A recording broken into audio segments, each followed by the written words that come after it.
We're talking Star Wars this episode, ladies and gentlemen.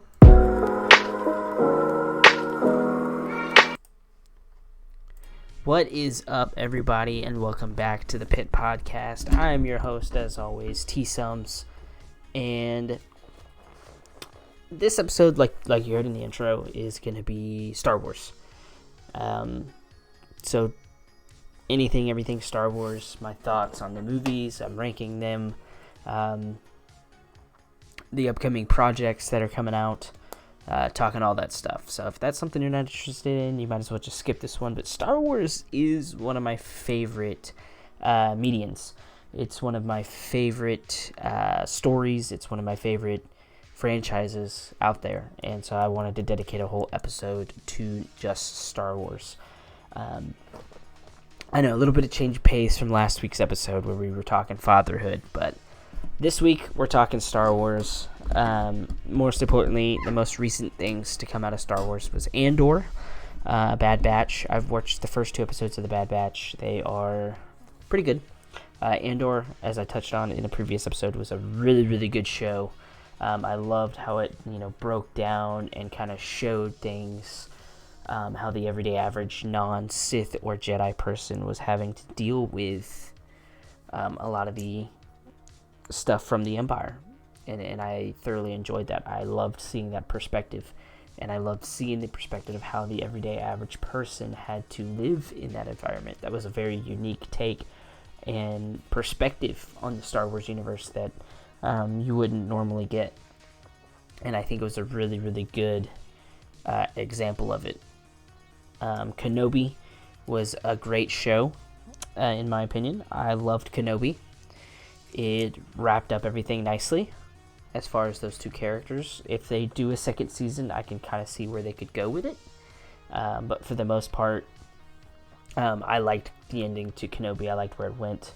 I liked everything about it. You just had to sit back and wait with Kenobi. I was one of those that was very adamant about that. Like, guys, just wait to the next episode. Wait. It's called storytelling for a reason. There's some parts of storytelling that's going to be filler. And I definitely felt that with parts of Kenobi where there was definitely filler starts, like with Reva and stuff like that. So there's things that you can, give and take away from it, but I thought it was overall a good show. Now, if I am to rank the Star Wars movies, let's go best to last. Okay, so we're gonna just the movies that are part of the pivotal story. So the Skywalker Saga movies, not including the Solo or Rogue One. I'm not including those. So if I'm ranking just the Skywalker Saga, the original trilogy, prequels, and sequels, that's all we're ranking here. Personal opinion is this. Best one, number 1, right off the bat, Empire Strikes Back. That was the movie for me that hooked me as a Star Wars fan. And I know you guys are thinking, man, this guy's only 28 years old. What do you mean? Yeah, I watched the original trilogy when I was a kid before I started watching the prequels. So I saw the original trilogy and I always remembered, and the Empire just always resonated with me as one of the best. And to this day, it still resonates with me as the best Star Wars story. Number 2 would have to be Revenge of the Sith. That's just my nostalgia glasses with that one, because that was the one that I grew up with, That was the one, that I was able to see in theaters, all that stuff. Number 3 would probably be Return of the Jedi would be number 3. I love the way that the original trilogy wrapped, with Luke, Vader fulfilling the destiny, killing an emperor, Luke going on to continue the Jedi Order. So we think. So we have Empire, Revenge of the Sith, Return of the Jedi. Coming at number 4 is probably going to be Force Awakens. It kick-started the sequel series. It was a good nod to A New Hope. But all around, it was a really good movie. I loved the practical effects. I loved where you thought it could have gone in the beginning, and we'll kind of get into that a little bit more as we go down the list here. But definitely, Force Awakens was there for me, and then A New Hope, obviously, is right behind that. So at number, was that 5? We have Empire, Revenge, Return, Awakens, and then A New Hope. So A New Hope is definitely number 5 for me. Absolutely.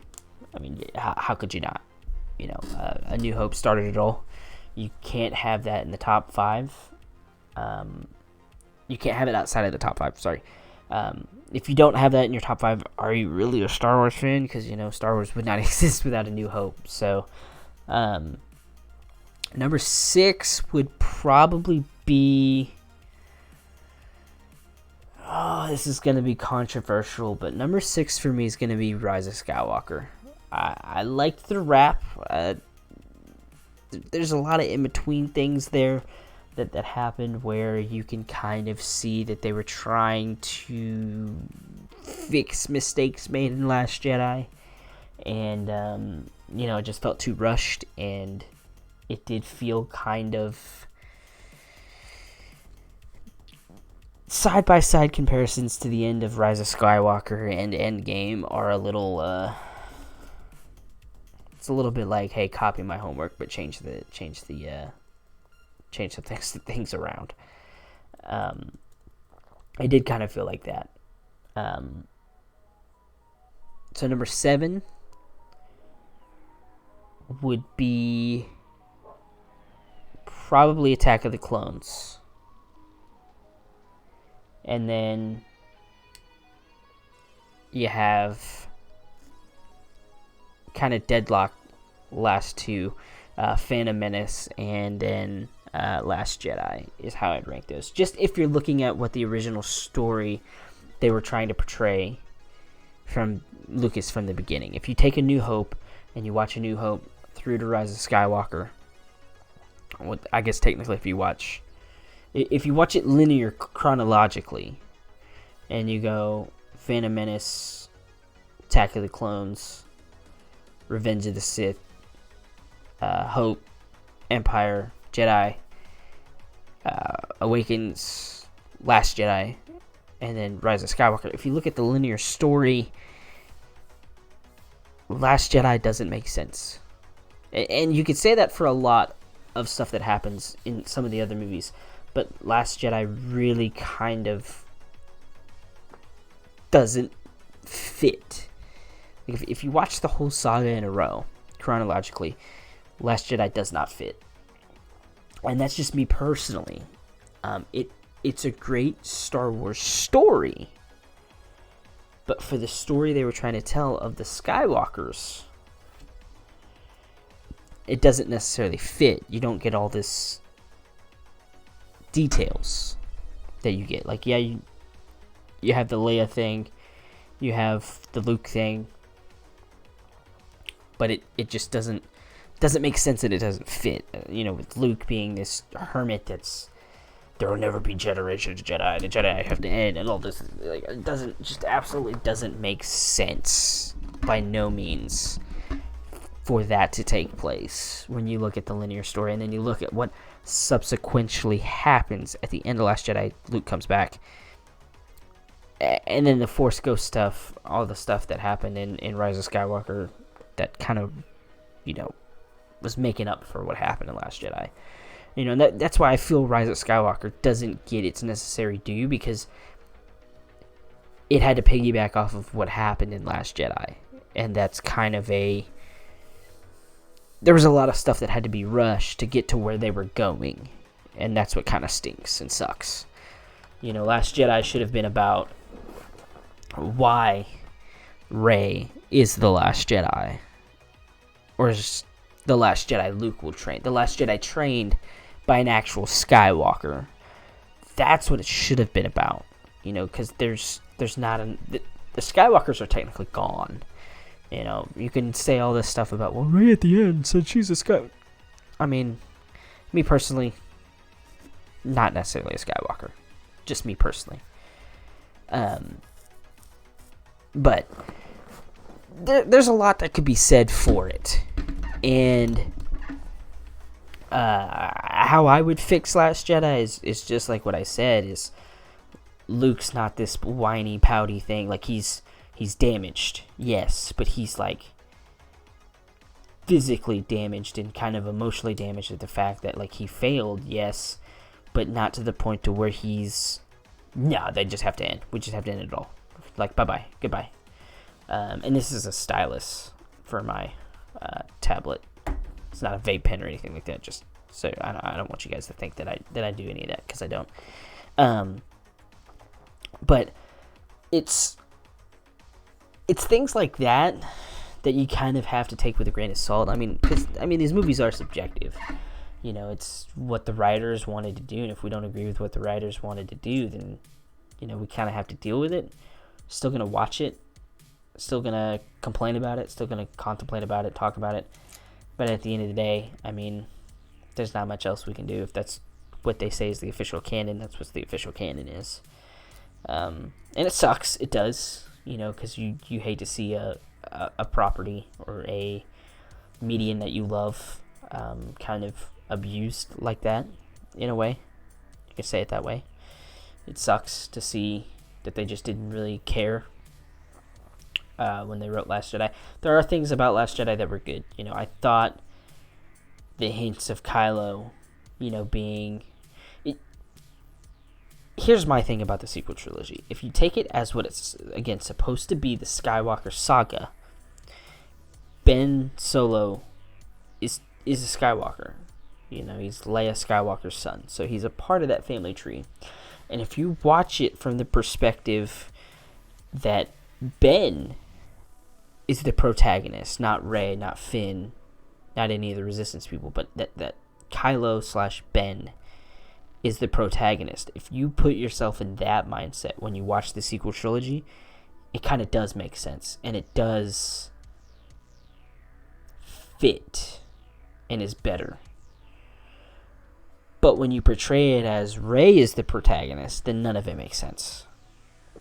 But when you, again, look at it, the next time you go and watch the sequel trilogy, sit down and watch the sequel trilogy, come in it with Ben Skywalker, Ben Solo, is the protagonist of the 3 films. He's the guy that we are after. You know, he's the one that the story is based on, that everything culminates for. You know, think of it that way. Watch it that way, and you'll see the sequel series in a whole new light. I promise you. I promise you, if you watch the sequel series thinking of Kylo/Ben is the protagonist, you will see the sequel series in a whole new light. So, let's see, Star Wars media that is coming out that I am excited for. Mandalorian Season 3, obviously. I absolutely love the Mandalorian series. I loved Book of Boba Fett. That's just me. I'm a huge Boba Fett fan.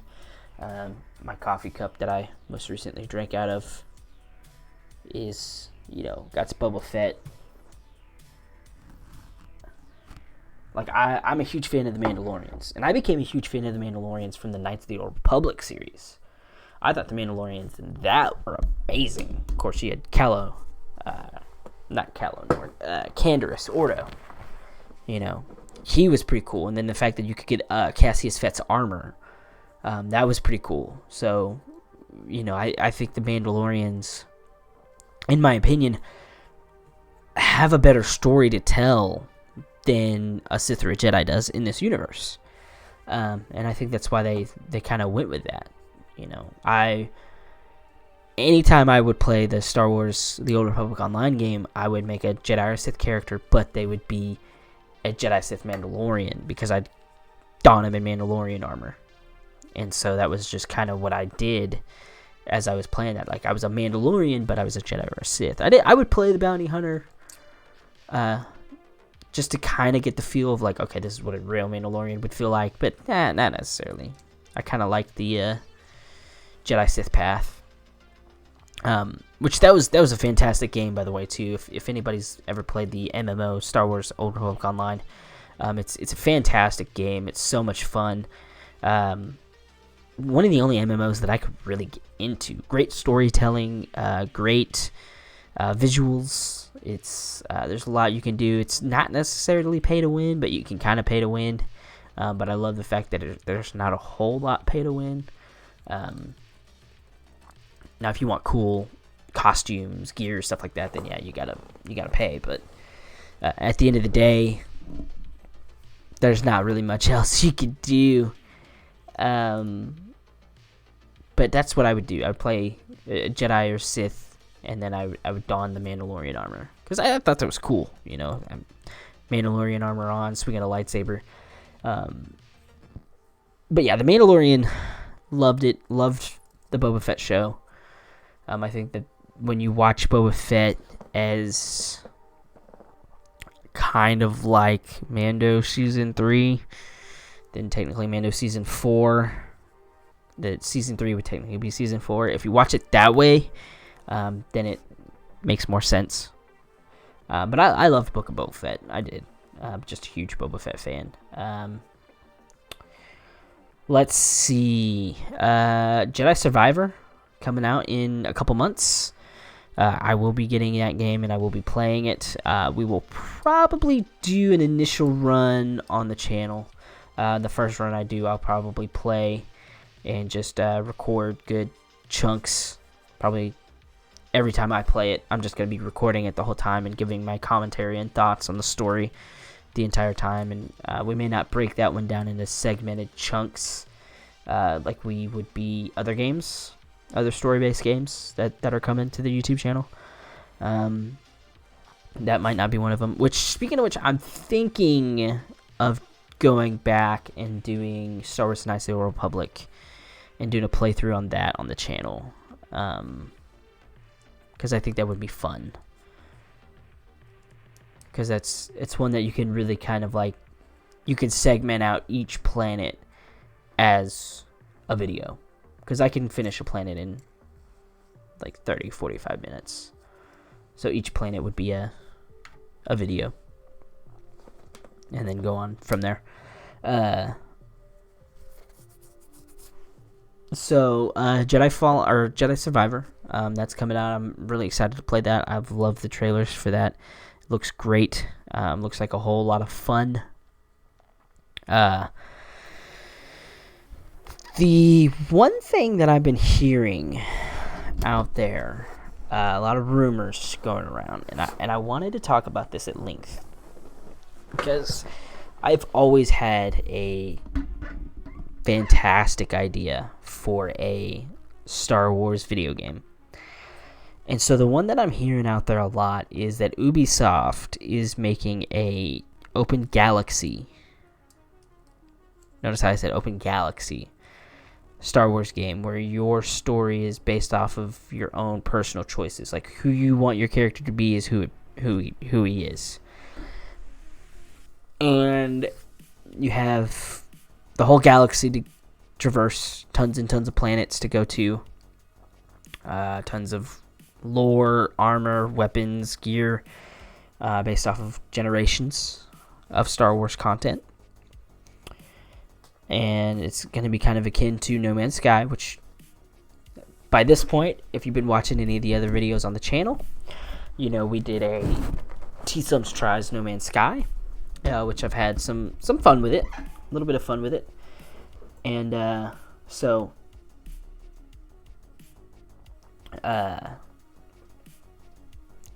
this game sounds amazing.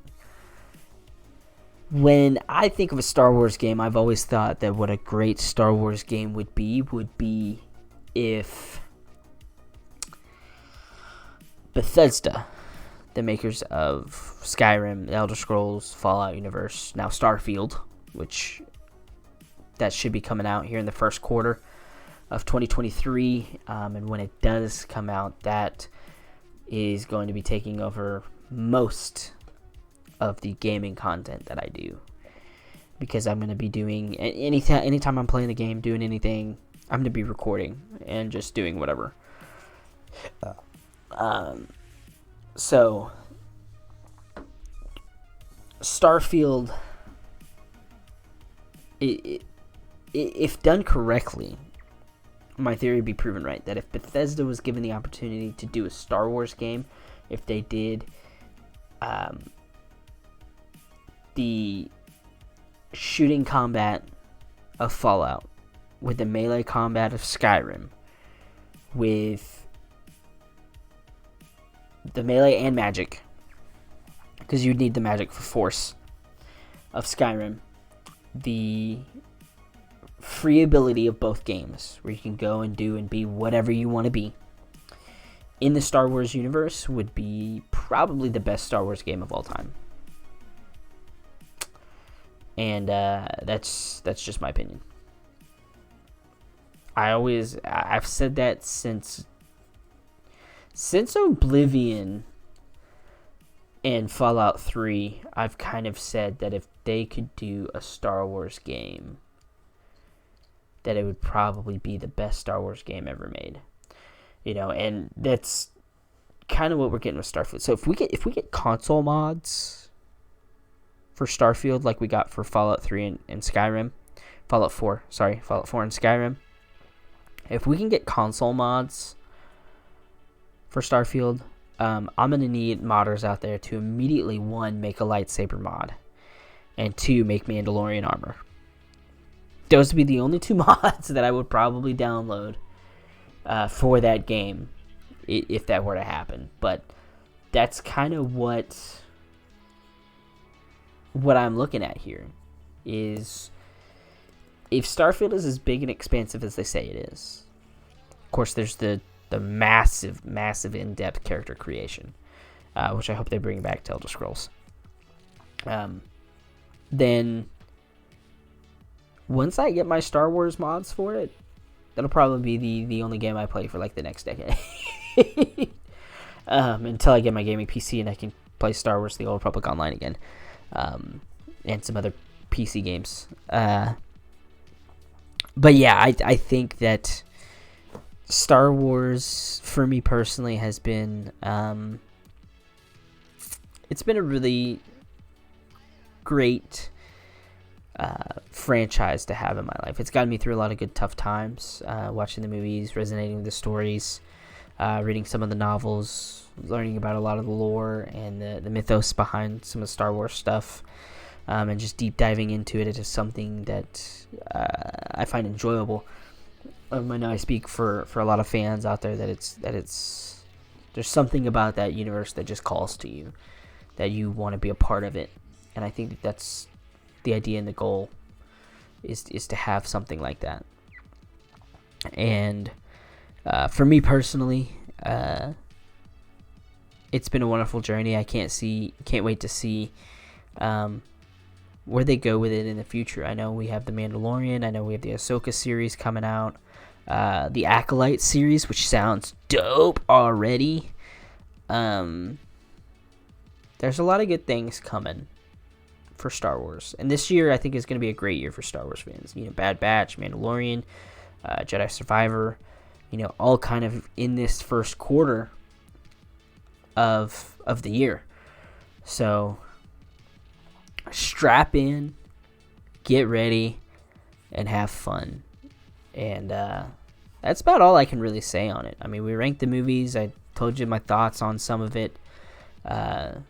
Kind of going into a little bit of the details of, why I like it. Some of the stuff that we're excited about.